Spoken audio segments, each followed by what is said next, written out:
Manuel Bompard, est-ce que ce qui s'est passé cette nuit ne change pas un peu la nature de ce conflit? Je ne crois pas que des syndicats qui n'étaient pas grévistes décident de l'arrêt de la grève à quelque chose d'assez amusant. Ceux qui vont décider ou pas de la poursuite ou de l'arrêt de la grève, ce sont les salariés qui s'étaient mis en grève. Et s'ils s'étaient mis en grève, c'est parce qu'ils ont des revendications salariales qui sont légitimes. Parce que, notamment dans ces entreprises, quand ces entreprises ont réalisé des résultats extraordinaires, il est quand même normal que les salariés de ces entreprises en profitent. Vous donnez un chiffre de 7%. En vérité, si vous regardez les choses en détail, selon les informations dont je dispose, c'est une augmentation de 5%. Et ensuite, il y a la possibilité d'avoir des augmentations individuelles supplémentaires. Et le groupe Total, comme il en a l'habitude depuis le début de la semaine, communique sur un chiffre de 7%. Une augmentation vous avez de raison, 5%, c'est 5 plus 2, 5% voilà, d'augmentation générale pour tout le et monde. 2% d'augmentation Les individuelle. augmentations individuelles sont donc à la discrétion de la direction Et de une prime. l'entreprise qui décide si oui ou non les salariés ont le droit à cette augmentation individuelle. Non, mais c'est important de le dire parce que c'est pas un détail. Parce que l'inflation, dans ce pays, elle va atteindre sans doute 6 ou 7% cette année. Et quand vous avez une augmentation de 5% avec une inflation de 6%, en réalité, ça s'appelle une baisse de pouvoir d'achat. Donc vous pouvez entendre que les salariés qui participent d'entreprises, qui ont réalisé pour total 18 milliards d'euros sur le premier semestre de l'année 2022, dans lesquels le patron, M. Pouyanné, s'est augmenté lui-même de 52%, peuvent considérer qu'une augmentation de 5% quand il y a une inflation de 6% est insuffisante. Alors, je pense qu'on peut entendre que leur revendication est légitime. Xavier Iacovelli vous répond. Oui, moi, qui est une revendication sur les salaires, je trouve ça tout à fait normal et que les salariés qui sont dans une entreprise, même s'ils ont des salaires plutôt confortables par rapport à la moyenne des Français... Non, ne reprenez pas les mots, s'il vous plaît, les fake news du groupe Total. Pardonnez-moi, est-ce que je vous ai interrompu? Bah non, vous non, m'avez mais pas interrompu. est-ce que je vais à l'encontre de ce que vous dites mais là? depuis le début de la semaine... Laissez-moi juste finir, vous allez voir, tout va bien se passer. Je vous corrige sur Non, ce mais sujet. me corrigez pas en fait. Bah, si me je vous corrigez corrige, pas, laissez-moi parler, vous verrez. Ne soyez pas agressif comme ça. Quand je vous dis une bêtise, je vous corrige. En l'occurrence, c'est des salariés effectivement qui ont un salaire correct, en tout cas au-dessus de la moyenne des Français. Malgré tout, ils sont aussi dans une entreprise qui fait largement des bénéfices et donc il est tout à fait normal qu'ils puissent revendiquer une augmentation de salaire. C'est une question de dialogue social entre l'entreprise privée et les salariés et c'est d'ailleurs ce que nous, on pousse depuis le début. Après, le dialogue social, c'est aussi le respect des syndicats représentatifs. Et donc, en l'occurrence, il y a des syndicats majoritaires qui, eux, en tout cas, ont signé un accord cette nuit, qui devront faire valider effectivement par la base aujourd'hui. Mais il y a une majorité et une minorité, et c'est comme ça dans toutes les entreprises, ça s'appelle le dialogue social, et donc ensuite il faut effectivement respecter cela. Donc vous appelez à la reprise du travail compte tenu de cet accord, vous J'appelle à la voulez reprise du travail parce qu'aujourd'hui ceux qui subissent effectivement ces blocages et ces grèves, c'est ceux qui effectivement n'ont pas la chance d'avoir soit des augmentations de salaire, soit des salaires qui sont à la hauteur aujourd'hui de ceux qui ont décidé les blocages du pays. Donc moi je pense effectivement à tous ces chauffeurs de transport scolaire, à tous ces ambulanciers, à tous ces artisans aujourd'hui qui souffrent et qui aujourd'hui ne peuvent pas aller travailler parce qu'ils n'ont pas la capacité de mettre de l'essence dans leur voiture. On va poursuivre ce débat dans un instant, mais je voudrais qu'on retourne à Toulouse parce que c'est presque un événement de voir un camion-citerne en train d'approvisionner une station-service. On va retrouver Jean-Wilfried qui est sur place avec le chauffeur du camion-citerne. Oui, l'autre événement, c'est qu'on va entendre parler un chauffeur de camion-citerne qui approvisionne cette station. Bonjour Yves. Bonjour. C'est compliqué là tous les jours? Assez. Alors vous avez livré ici cette station, qu'est-ce que vous faites là? Là, je livre que du gasoil et on livre une station par jour au lieu d'en livrer 3 comme on le livrait habituellement. Et là, vous livrez combien de litres de gazole là? 36 000. 36 000 litres de gazole là. Oui. Alors ça, tous les matins, vous chargez et vous visez dans une station là. Voilà, on fait un tour par jour au lieu d'en faire 3 comme on fait habituellement. Voilà donc la vraie vie des gens qui travaillent sur le terrain, ceux qui viennent approvisionner, réapprovisionner les stations ici à Toulouse. Nous sommes dans une station Bruce de la périphérie de Toulouse et vous l'avez entendu, Yves le disait à l'instant, 36 000 litres de gazole qui sont contenus dans cette citerne qui est juste derrière nous. Merci beaucoup, Jean-Wilfried Fourquest. Alors, Sébastien Chenu, député Rassemblement National du Nord, se joint à notre débat. Bonjour, je ne sais pas si vous avez entendu il y a quelques instants Manuel Bompard dire que la CGT, selon lui, avait raison de poursuivre le mouvement parce que Oui, mais en tout cas que le compte n'y était pas, si j'ai bien... Que les revendications qu'ils expriment étaient légitimes. Bon, voilà pour la précision sémantique. Et puis, Xavier Iacobelli dire de son côté que, compte tenu de ce qui s'est passé cette nuit chez Total Energy, il était temps de reprendre le travail. Quelle est votre position ? Bon, d'abord, une entreprise, c'est pas uniquement des actionnaires. Une entreprise, ce sont des actionnaires, évidemment, mais ce sont aussi, surtout, d'ailleurs, des hommes et des femmes qui la font tourner. Ce sont aussi des clients, ce sont aussi des fournisseurs. Et par conséquent, le groupe Total, qui est un groupe qui se porte bien, qui a fait des super bénéfices, aurait dû être évidemment beaucoup plus attentif à augmenter ses salariés dans cette période difficile d'inflation qu'il ne l'a fait. C'est un groupe un président qui n'a pas été, il faut bien le dire, responsable. Moi, je considère que le patron de Total a manqué à ses devoirs en s'augmentant lui-même d'une façon assez indécente, alors qu'il n'augmentait pas ses salariés. Ça, c'est la première chose à dire. La deuxième chose à dire, c'est que le gouvernement a été totalement aveugle, totalement incapable d'anticiper les choses. On est quand même dans des moments où les entreprises d'énergie, les entreprises de transport sont quand même au cœur des préoccupations quotidiennes, et qu'il ait laissé la situation s'enquister de cette façon est totalement irresponsable. Et aujourd'hui, ce n'est pas les partis politiques ni le gouvernement qui doivent dire la grève doit cesser ou la grève doit continuer. Ce sont eux qui, en revanche, doivent trouver des solutions. Moi, si vous voulez, le but de tout ça, c'est pas comme certains partis comme la France Insoumise d'essayer de se refaire la cerise sur un conflit social en disant on va retrouver un peu d'oxygène parce que politiquement on s'en sort pas en ce moment. C'est de trouver des solutions. Nous, notre but, c'est pas de tout casser, c'est de tout solutionner. Or, pour tout solutionner, eh bien, moi, je reviens à la proposition de Marine Le Pen en France sur les salaires. Il faut augmenter les salaires de 10%. Et de l'autre côté, baisser les charges patronales qui permettraient ces augmentations de salaire, pas uniquement le SMIC. Sinon, ça veut dire que vous laissez des tas de gens de côté, augmenter les salaires de 10% et convoquer une grande conférence salariale dans notre pays. Les Français ont besoin d'être mieux payés. Les Français qui se lèvent tous les matins ont besoin d'être mieux rémunérés, de vivre décemment du fruit de leur travail. Et aujourd'hui, ce que nous voyons chez Total, c'est effectivement un dysfonctionnement qui touche plus globalement d'ailleurs notre société. Alors, restez avec nous, Sébastien Chenu. J'aimerais que Manuel Bompard réagisse à ce qui vient d'être dit. 10%. Oui, ça serait pas mal. Non, d'abord, la proposition du Rassemblement national est une escroquerie. Parce que quand vous dites que vous allez augmenter les salaires en baissant les cotisations sociales, en vérité, vous allez donner aux salariés quelque chose d'un côté que vous allez leur retirer de l'autre. Et ensuite, le gouvernement aura beau dos de dire « Ah oui, mais la caisse de l'assurance maladie est en déficit, donc il va falloir réduire les prises en charge des médicaments. La caisse des retraites est en déficit, et donc il va falloir travailler plus longtemps. Et donc, en faisant ça, ils font une sorte de pirouette pour donner l'impression qu'ils sont favorables à une augmentation des salaires, alors qu'en réalité, ils proposent de ne rien changer à la situation. Bien évidemment, il faut augmenter les salaires. L'État peut commencer à le faire en décidant d'augmenter le SMIC. C'est la première étape. Bien évidemment, il faut une conférence de l'ensemble des partenaires sociaux sur la question des salaires. Mais quand vous avez en face un gouvernement qui ne veut pas écouter ces revendications, parce que les revendications salariales, elles datent pas de la semaine, elles datent depuis plusieurs mois. Quand vous avez un gouvernement qui le fait pas, des fois, c'est normal de passer par la grève. Vous dites ils ont obtenu 5, 6, 7%, le chiffre que vous voulez. Mais s'ils l'ont obtenu, c'est parce qu'ils se sont mis en grève. La direction de Total, elle avait pas prévu de leur donner. Donc moi, je dis à celles et ceux qui sont embêtés par la situation, je le comprends. Mais premièrement, la responsabilité, c'est celle des directions qui n'ont pas voulu augmenter les salaires.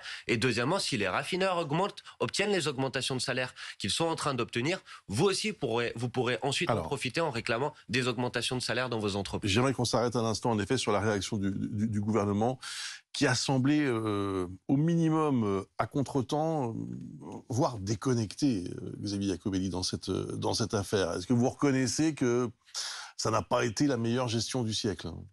Mais en fait, jusqu'à preuve du contraire, l'entreprise Total n'est pas une entreprise d'État, et donc même si l'État est actionnaire... les réquisitions, c'est le gouvernement qui le décide, par exemple. D'accord, mais enfin, on a bien vu les difficultés pour les réquisitions, et notamment la position des syndicats. Donc nous, on croit au dialogue social, on croit aussi, et d'ailleurs le président de la République a aussi mis la pression sur le président de Total pour que Total accélère aussi ces négociations salariales qui sont légitimes. Encore une fois, moi j'ai aucun souci à la fois sur notamment le droit de grève qui est fondamental dans notre pays, et les demandes légitimes des salariés d'une augmentation de leur salaire. Mais effectivement, il y a eu un retard à la fois du président de Total, qui avait prévu, je crois, à partir de novembre, je crois, les premières négociations... 15 novembre, les premières négociations salariales, qui étaient effectivement tardives. Et donc, c'est pour ça que le gouvernement a actionné, on va dire, une pression sur Total pour accélérer ces négociations, parce qu'on ne pouvait pas rester dans un blocage pour le pays et sur l'ensemble de notre économie et des salariés. Amandine Atalaya, sur le retard du gouvernement qui semble un peu courir un peu après ce conflit aujourd'hui? Oui, c'est un fait, parce que par exemple, le gouvernement a mis beaucoup de temps à demander à Total, à la direction de Total, de faire un effort et d'augmenter les salaires. Et finalement, on a vu des ministres, mais 2 semaines après le début du conflit social, dire à Total qu'il fallait agir. Ça aurait pu être fait ça avant. Maintenant, si on veut avancer, la question qui se pose pour le gouvernement, c'est est-ce que les réquisitions vont s'étendre et se poursuivre? Elles concernaient pour le moment 2 dépôts, l'un en Seine-Maritime et l'autre dans le Nord, l'un Esso, l'autre Total. On voit en plus que la justice vient de contrer, la justice administrative, le référé qu'avait déposé la CGT, ça pourrait contribuer à encourager le gouvernement à dire maintenant qu'à Total a proposé 7%, alors 5% d'augmentation générale, 2% d'augmentation individuelle plus une prime, ça suffit. C'est ce que disait ce matin par exemple Aurore Berger pour la majorité qui dirige les députés de La République En Marche à l'Assemblée. Elle disait maintenant il faut étendre les réquisitions. Donc on va voir si c'est ce pourquoi le gouvernement penche, en sachant qu'il est dans une situation compliquée parce que ça pourrait ajouter encore un peu de tension alors que se profile maintenant non seulement la marche contre la vie chère du 16 octobre et la journée de grève interprofessionnelle du 18 octobre et personne ne sait si ces mouvements vont faire tache d'huile et prendre. Alors Sébastien Chenu, qu'est-ce que vous pensez? On a entendu vos propositions tout à l'heure, mais là, dans l'immédiat, dans l'urgence, les réquisitions, c'est la bonne option selon vous?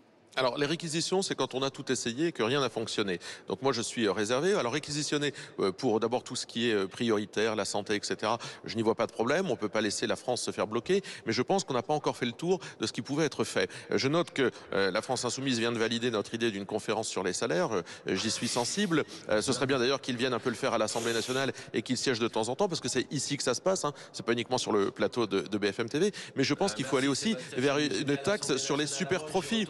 Une taxe sur les super profits. Et là, je vais terminer mon propos, Manuel Bompard. Et une taxe sur les super profits, nous on l'a proposé ici à l'Assemblée nationale, la France Insoumise ne l'a pas voté. Alors l'insurrection permanente, c'est très bien, pousser les gens à monter sur des barricades, c'est très intéressant, mais il faut trouver des solutions. Donc nous on propose des solutions, je viens de vous en proposer plusieurs, augmentation des salaires de 10%, conférence sur les salaires, taxe sur les super profits, ça ce sont des solutions. Ça permettrait probablement d'éviter d'en arriver à réquisitionner les gens. Enfin, de toute façon, on ne peut pas laisser la France dans cet état-là. Un gouvernement qui est incapable d'anticiper. De l'autre côté, des gens extrémistes qui veulent tout casser. Non, ce qu'il faut, c'est tout solutionner. Nous, c'est notre mission. Chercher des solutions, les trouver avec les salariés dans leur intérêt et dans l'intérêt du pays. Journée spéciale sur BFM TV, nous sommes à vos côtés pour essayer de vous aider au maximum, tout simplement, dans cette galère, le plus souvent, pour trouver du carburant aujourd'hui en France, avec des situations différentes, bien sûr, selon les régions, et puis des moments différents dans la journée où vous allez peut-être tomber sur une station-service qui est en train d'être réapprovisionnée, et puis une autre à quelques centaines de mètres seulement, qui, elle, sera complètement à sec. Comment gérer tout ça? On vous donne un maximum d'informations, bien sûr, et on vous tient informé aussi sur le conflit social, bien sûr, qui aboutit à cette pénurie. Où en sommes-nous concrètement?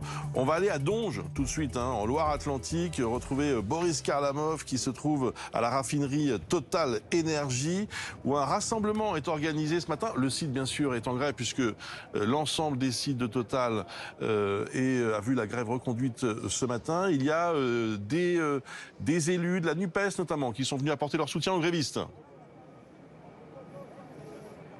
Effectivement, Bruxelles, c'est l'un des moments forts de ce 3e jour de mobilisation ici à Donges. Alors vous le voyez sur ces images de Julian Roland, ils sont un peu plus de 200 personnes à s'être rassemblées aujourd'hui sur le parking de cette raffinerie. C'est la 2e plus importante du groupe Total Énergie. La CGT, Force ouvrière, des partis politiques. On voit des drapeaux du NPA ou encore la présence de Thomas Porte, le député LFI NUPES du département de la Seine-Saint-Denis. Alors tous sont venus ici réclamer des augmentations salariales. Les 7%, cet accord à 7% ne les satisfait pas du tout ce matin. Ils restent sur ce curseur des 10% de revalorisation salariale. Ils sont également venus apporter leur soutien à l'ensemble des salariés en grève à travers tout le pays. Vous le savez, cette grève ici à Donges, elle dure depuis maintenant 3 jours. Le mouvement, il a été reconduit hier, voté en assemblée générale. La prochaine assemblée générale, elle aura lieu tout à l'heure à 13h30 et notamment il y aura sur la table l'arrêt complet des installations ici, puisque que oui, il y a une grève, mais la raffinerie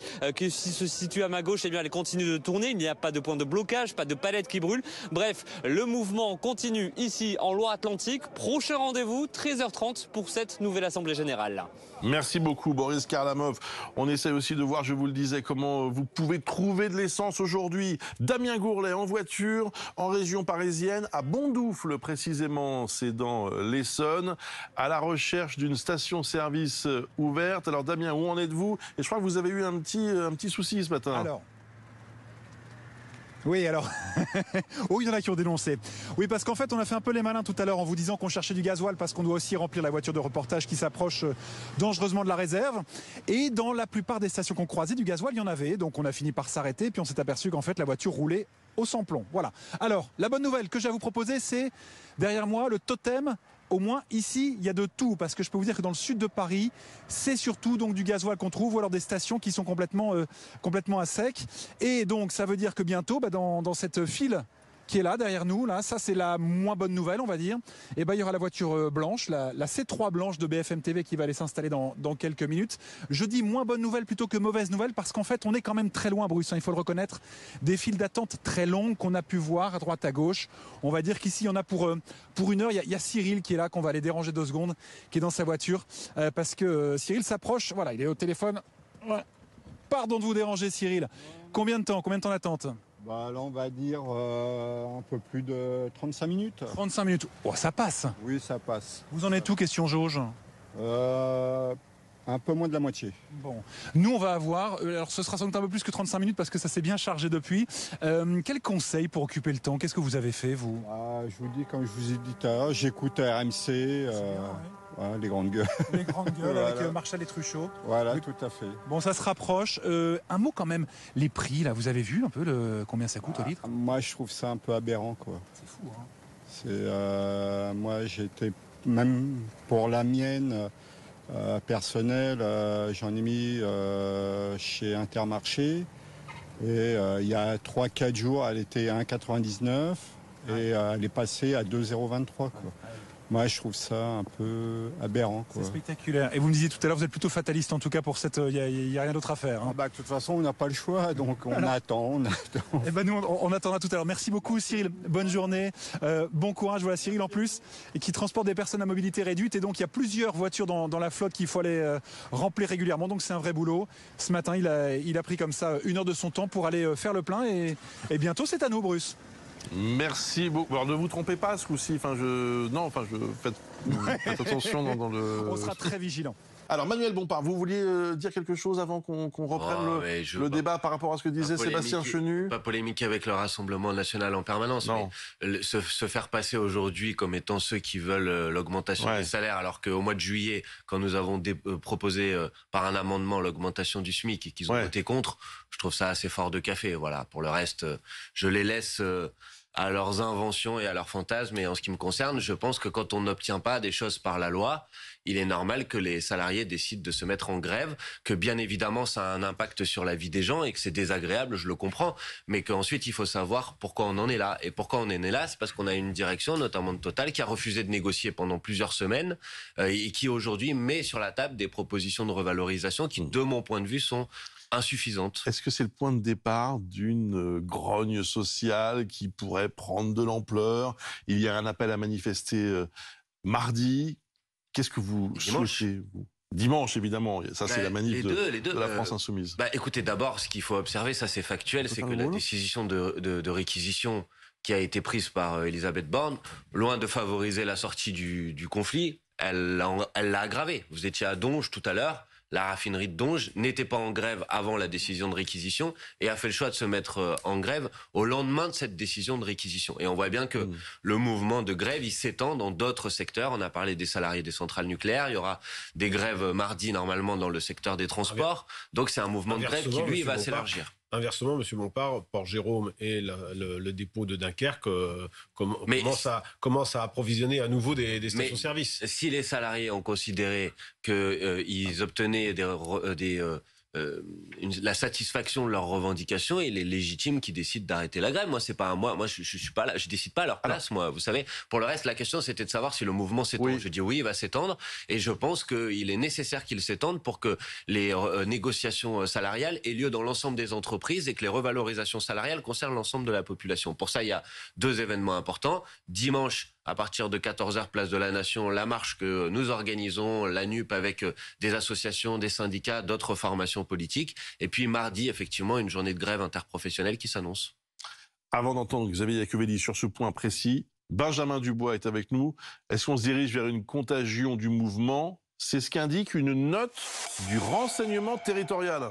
Exactement, Bruce. Cette note qui s'inquiète de la possible contagion du mouvement aux branches interprofessionnelles qui semble se matérialiser. Cette note indique qu'il y a des tensions dans certains secteurs, notamment sur la question des salaires. Selon le renseignement territorial, des secteurs stratégiques pourraient rejoindre la grève, tels que les dockers, les agents portuaires, les cheminots ou encore agents de centrales nucléaires et du secteur automobile. Dans sa note, le renseignement fait un point sur les blocages dans les différentes raffineries et évoqué hier l'appel de la CGT à un mouvement de grève nationale interprofessionnelle mardi. Cet appel à la grève donc, qui s'est confirmé hier soir, en plus de la CGT qui appelle à la grève générale. FO, Solidaire, FSU ont rejoint le mouvement, ainsi que des syndicats étudiants. La journée de mardi qui pourrait vraiment être une journée noire, puisque la SNCF, la RATP, les routiers, le secteur de la santé, la fonction publique, le nucléaire ou encore l'éducation vont être concernés par cette grève.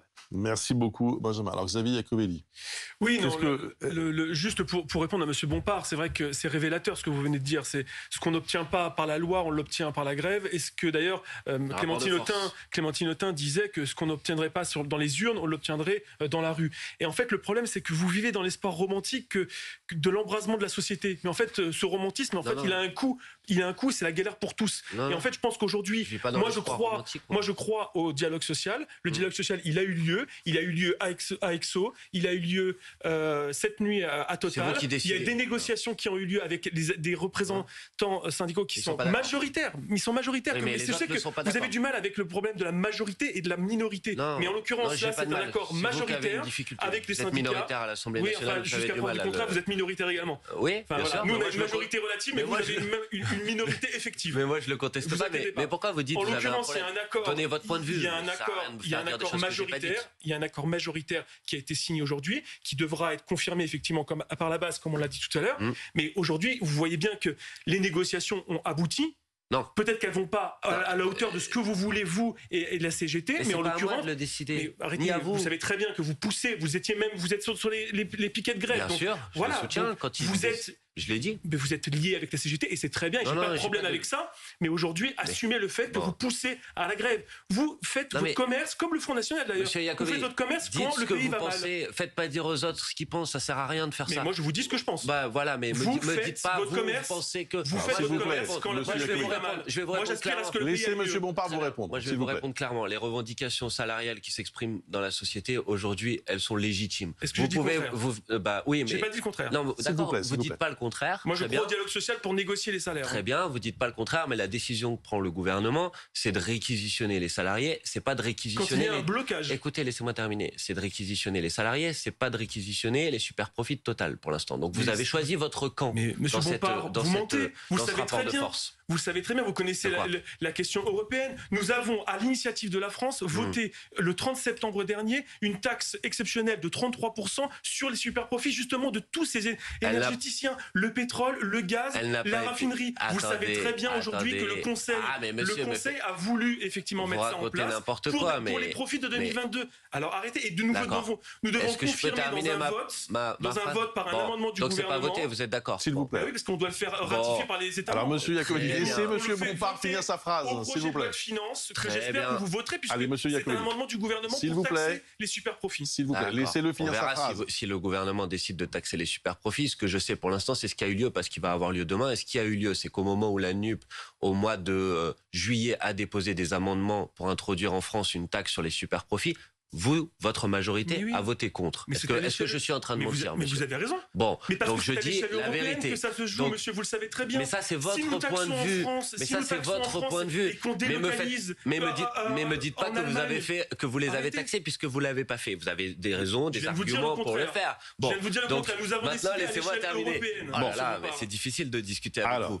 Je suis pas en train de vous dire que moi je souhaite les difficultés pour les Françaises et les Français. Je souhaite qu'ils aient des salaires plus importants. Et je dis que comme vous ne leur accordez pas, parce que vous refusez l'augmentation du SMIC, parce que vous refusez d'ouvrir des négociations salariales dans l'ensemble des entreprises, il est légitime que les Françaises et les Français se mettent en grève. Et je dis à celles et ceux qui sont embêtés par la situation, si les raffineurs gagnent, eux pourront gagner. Le SMIC a augmenté 3 fois en 2022 Vous les et nous adorez. avons, excusez-moi, mais jusqu'à preuve du contraire, je sais que vous êtes peut-être nostalgique de l'URSS, mais en l'occurrence, c'est pas l'État qui décide les salaires des entreprises le SMIC, privées. c'est l'État, monsieur, ou pas? Oui, et donc c'est pour ça qu'il a été augmenté 3 fois, monsieur. Bon, est-ce que 3 fois, au-delà de l'inflation. Donc vous monsieur pensez que c'est Bompard. suffisant? Je ne dis pas que c'est suffisant. Bon, je donc dis il faut aller juste plus que loin, vous ne êtes mentez d'accord? pas en disant que nous n'avons pas Et donc augmenté là, le SMIC. vous avez Nous avons refusé. augmenté 3 fois le SMIC. Attendez, on se croirait dans une station service là. Arrêtez une seconde, Vous s'il avez vous plaît. refusé d'instaurer le SMIC à 1500 € comme nous l'avons proposé, c'est Ça, vrai. c'est votre proposition. Bruno Jeudi, s'il vous plaît. Voilà. J'aimerais. C'est bien. L'augmentation du SMIC. On est clair, les gens. Bruno Nous Jeudi. ne devons pas Non, attendez, augmenter le monsieur SMIC. Iacovelli, ça devient compliqué là.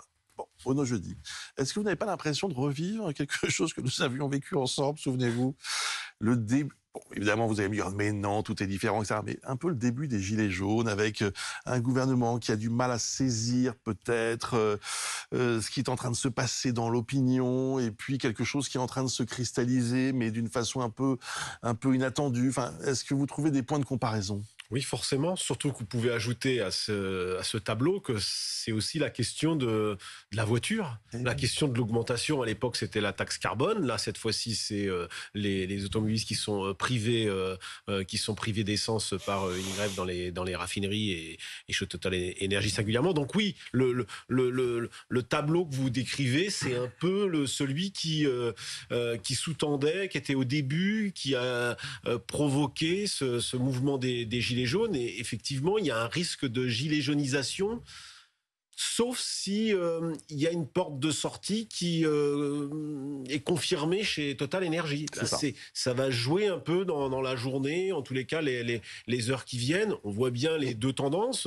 La CGT qui est isolée aujourd'hui quand même, mais qui veut aller jusqu'à mardi, parce que mardi c'est sa journée Mardi, il y a 4 professionnelle. syndicats. Hein. Oui, bien sûr, mais il n'y a pas que bien sûr. Mais donc elle n'est pas c'est isolée. quand même la CGT qui est moteur. Oui, mais donc elle n'est pas toute seule. Il y a évidemment cette pas marche isolée. dimanche avec les députés de la NUPES et Emmanuel Bompard le répétait à l'instant, qui évidemment dimanche il y a cette marche, et donc il y a cette idée de faire d'accompagner, d'amplifier ce mouvement. Puis il y a une question de fond qui est la question de toute façon centrale, qui est la question de l'inflation, qui fait que de toute façon la question qui va se poser dans les mois qui viennent, c'est la question de la hausse des salaires. On le voit d'ailleurs dans les sondages qui sont faits.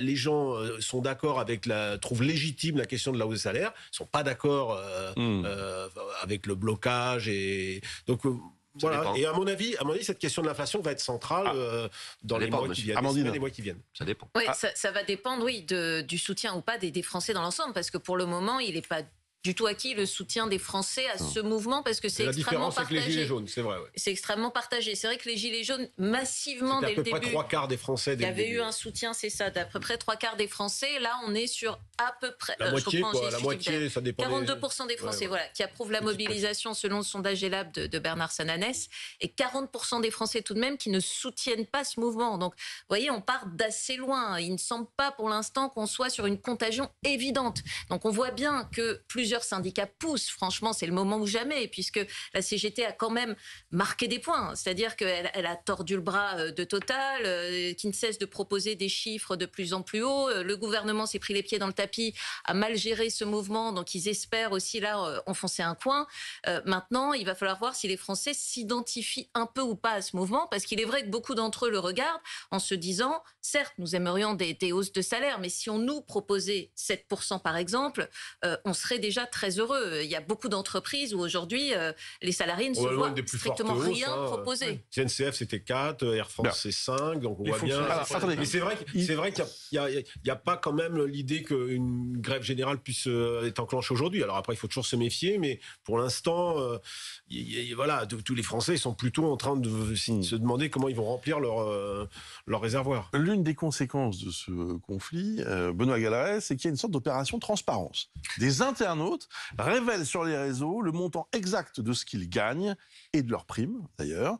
Balance ton salaire, c'est le nom de ce hashtag qui prend de l'ampleur sur Twitter. C'est ça, des internautes qui affichent soudain leur salaire en public et en détail. Mais que se passe-t-il, hein? Parce qu'en France, on sait le sujet tabou, même entre amis, on s'attarde rarement sur ses revenus. Pour faire simple, en ligne comme en vrai, le Gaulois s'étend plus volontiers sur sa vie sexuelle que sur sa fiche de paye. Alors, pourquoi tomber le voile aujourd'hui? Pour soutenir les grévistes des raffineries. En prétendant qu'ils gagnaient 5 000 € par mois, la direction de Total comptait refroidir l'élan de solidarité qu'on voyait naître en ligne, les faire passer pour des nantis.